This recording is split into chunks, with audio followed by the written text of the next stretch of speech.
Olá pessoal, tudo bem?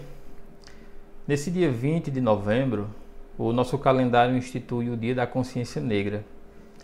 E o termo consciência negra, ele ganhou espaço nas nossas discussões a partir dos anos 1970 no Brasil, destacando as lutas dos vários movimentos sociais que lutavam, que clamavam pela igualdade racial. Esse conceito ele busca fazer referência à luta dos ancestrais africanos que foram arrancados das suas terras de origem em direção ao desconhecido e que tiveram a sua humanidade negada pela escravização que aconteceu no Novo Mundo. Assim, o termo ele é sinônimo de luta, de resistência e justiça social. É a busca por uma igualdade racial em uma terra extremamente desigual que é essa nossa. A sociedade do mundo inteiro ela é pautada por uma desigualdade assustadora entre os povos. O gênero, a cor da pele, a sexualidade, as condições socioeconômicas, os espaços de poder e, por isso, as tomadas de decisões fazem com que parcelas importantes da sociedade não sejam representadas e, assim, não visualizadas por parte dos poderes existentes. Por conta dessa falta de representatividade no mundo político, o homem tem mais poder e privilégio social hoje do que a própria mulher. Faz com que ainda os heterossexuais o tenham também em relação à população LGBT+. E ainda os brancos em relação à população negra que, no caso do Brasil, eles, os negros, eles são maioria, segundo o IBGE, mas pouco visualizados em termos de representatividade nos espaços legislativo, executivo e judiciário. O problema dessa ausência de representatividade mostra a dificuldade gigantesca de mudar essa realidade de forma interna. Observando a partir dessa ótica, entendemos que as relações sociais entre os povos elas são extremamente desiguais e que é preciso corrigir essas anomalias para que possamos viver bem com mais igualdade, direitos e principalmente dignidade.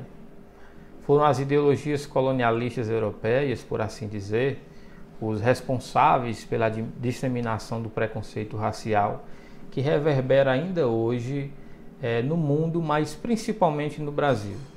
O darwinismo social, misturado à cultura luso-brasileira, colonial e imperial no Brasil, construíram as bases raciais que aqui ainda são estabelecidas. Eu digo isso porque, passados mais de 130 anos do fim da escravização, as práticas racistas ainda persistem em nossa sociedade. Temos que encarar o dia 20 de novembro, o Dia da Consciência Negra, como sendo mais do que uma data no calendário. É o símbolo da luta de um povo que não busca privilégios, mas igualdade, respeito, valorização. Rememora o dia da morte de Zumbi dos Palmares, que foi o símbolo da resistência de um povo que clamava por humanidade entre as raças. Símbolo de preservação de cultura e reconhecimento entre as raças de um novo mundo. Símbolo de combate ao racismo. Mas, afinal, o que é o racismo? Como ele é disseminado e observado na nossa sociedade? No dicionário, nós lemos que o racismo é um conjunto de teorias e crenças que estabelece uma hierarquia entre as raças ou etnias. Mas o racismo, pessoal, ele é muito mais do que isso. É uma ideia de superioridade, de juízo de valor que considera uma pessoa melhor ou pior do que a outra em decorrência da cor da pele, e não por ações ou comportamentos, por assim. Restringe uma pessoa, ou melhor, um ser humano, às condições degenerativas socialmente dadas pela cor da pele. É grave, é triste, é desolador. Mas entendamos a genealogia do racismo em poucos comentários. Quando a Lei Áurea, por exemplo, foi aprovada, libertando, entre aspas, os povos escravizados, o Brasil se tornara o último dos países no mundo a abolir a prática da escravização. Esse fato histórico não teve a subsequente construção de políticas públicas de integração do povo negro e seus descendentes na sociedade, proporcionando direitos e garantias, moradias, qualificação, saúde e outros direitos básicos, por exemplo. Isso fez com que essa população, em sua maioria esmagadora, fosse residir em lugares limítrofes das cidades, como as favelas, nas periferias, muitos até nas ruas. Assim, a pobreza, a discriminação, a ausência de políticas públicas, bem como o sentimento de superioridade branca em relação à negra, persistem ainda hoje na forma do preconceito racial. No entanto, é mister lembrar que há pessoas engajadas na construção de uma sociedade mais igualitária para todos nós, independente de cor, raça, orientação sexual, religião ou região. Homens e mulheres que buscam melhorar a sociedade com debates e políticas públicas que visam dirimir o preconceito, os crimes, a marginalização social e econômica de todos os povos. Há um conjunto de leis que estão engatinhando ainda em busca de igualdade social entre os povos negros, indígenas e brancos, mas que estão sendo efetivadas a cada dia, a cada momento, a cada discussão, a cada intervenção que é feita diante da população. Em janeiro de 1989, por exemplo, foi sancionada a Lei número 7.716, que tipifica o crime de racismo ou qualquer manifestação, direta ou indireta, de segregação, exclusão e preconceito por motivação racial. Essa lei representa um importante passo na luta contra o preconceito racial e prevê penas de 1 a 3 anos de reclusão aos que cometerem crimes de ódio ou intolerância racial, como negar emprego a pessoas por sua raça ou acesso a instituições de ensino e a estabelecimentos públicos ou privados abertos ao público.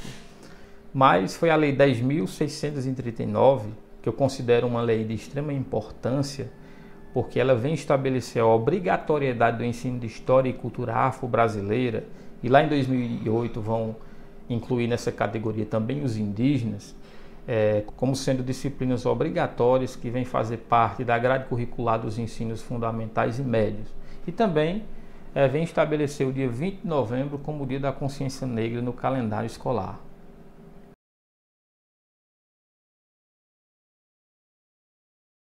O nosso povo, a nossa origem, a nossa cultura deveriam nos unir em uma única sociedade e não nos dividir ou diferenciar. Basta observar a nossa cidade, rica em cultura, em aprendizado, um povo humilde que trabalha, que mantém a sua identidade. Um povo que valoriza a sua terra em todos os sentidos possíveis, em cuja marca mantém a simplicidade e a hospitalidade. Santa Luzia é bela em sua formação. Localizada no rebordo ocidental do Planalto da Borborema, o município é constituído por relevo dissecado, sob forma de cristas, dominado por 3 maciços principais: Serra da Borborema, mais ao sul e de maior altitude, Serra do Pinga e Serra da Tubiba. Existem outras elevações secundárias, denominadas localmente de Serra do Cabaço, Pilãozinho, Riacho do Fogo, Porcos, Favela, Redonda e Iaiú, além de apresentar remanescentes da superfície de cimeira, de forma tubular, que atinge a cota de 600 metros. Cultural e socialmente, mantém os territórios que constituem os remanescentes de quilombos, como o Talhado e a Pitombeira. Tecnicamente, é consenso entre os pesquisadores que quilombola é aquele que vive em um quilombo. Outros sim, como os quilombos foram extintos, não mais existem pessoas com tal denominação identitária. Nesse sentido, o que existem são remanescentes, vestígios, identidades culturais e sociais. Assim, como dissemos, em Santa Luzia há os remanescentes de quilombos. Um pouco distante da zona urbana, existe a localidade denominada de Olho d'Água do Talhado. Segundo Eulália Bezerra e Messi Rejane, o Talhado é apresentado como um sítio em meio a uma lista de outros sítios. Em pesquisas, afirma que o lugar foi originado em decorrência da chegada de um negro outrora escravizado que veio do Piauí, conhecido por Zé Bento, que organizou sua estadia no Talhado por volta dos anos de 1860. Por isso, os pesquisadores, munidos de suas provas documentais e orais, identificam Zé Bento como o fundador do Quilombo do Talhado, sendo que os moradores de lá se consideram descendentes do mesmo.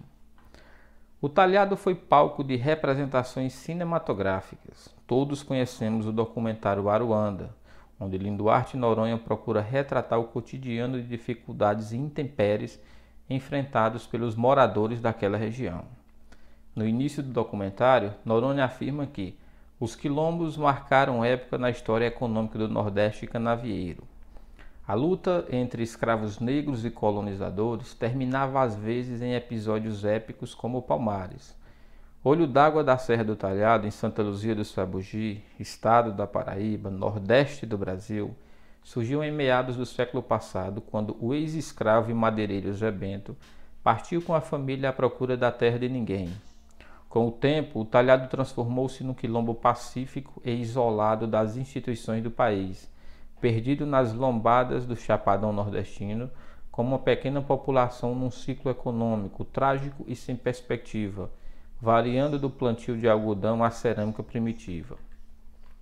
O Talhado em Santa Luzia foi um quilombo, local de resistência, de luta, de gritos por liberdade e contra a barbárie de um sistema que vigorava por mais de 300 anos.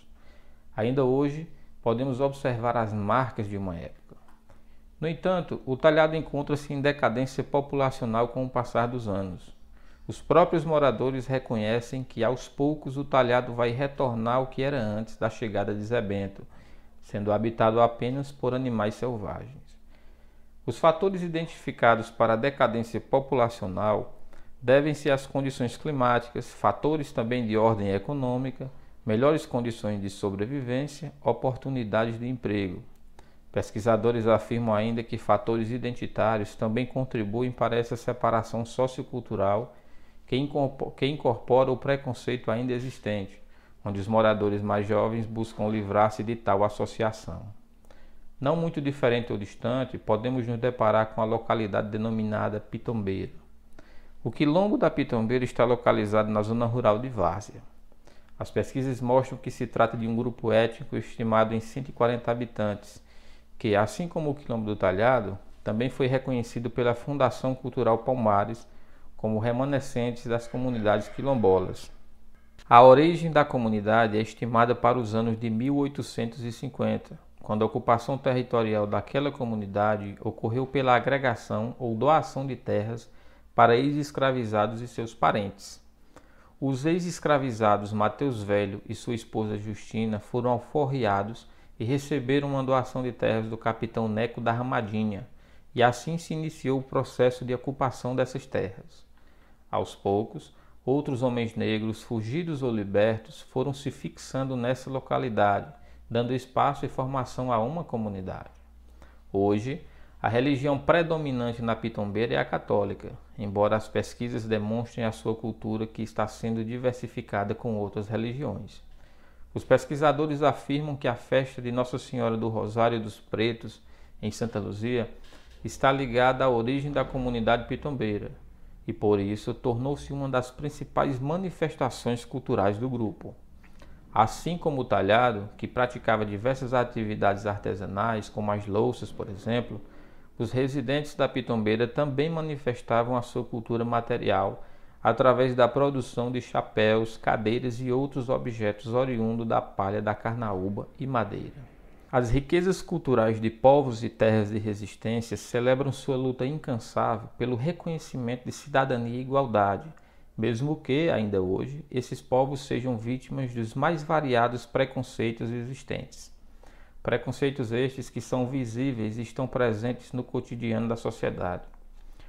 O professor Dr. Joselito Eulâmpio da Nóbrega afirma que, no processo histórico da comunidade Talhado, é comum encontrarmos a denominação de negros do Talhado sendo utilizadas pelos moradores de Santa Luzia, impregnadas de atributos pejorativos como beberrões, vagabundos, índios, ciganos, metidos a valentes, etc. Paralelamente, também encontramos depoimento de membros do grupo, traduzindo sentimentos de indignação e vergonha, como consequência da constante situação de discriminação. Alguns chegam a negar a sua origem talhadina. Uma comunidade hospitaleira, espiritualista e simples. A Pitombeira mantém sua cultura viva com o passar dos anos. Assim como o Talhado, A identidade cultural da Pitombeira faz parte da materialidade de Santa Luzia, espiritualista e simples. A Pitombeira mantém sua cultura viva com o passar dos anos. Assim como o talhado, a identidade cultural de Pitombeira faz parte da materialidade de Santa Luzia, uma terra que guarda uma memória de superação e resistência, de força e coragem, de espiritualidade e de garra, uma terra de força.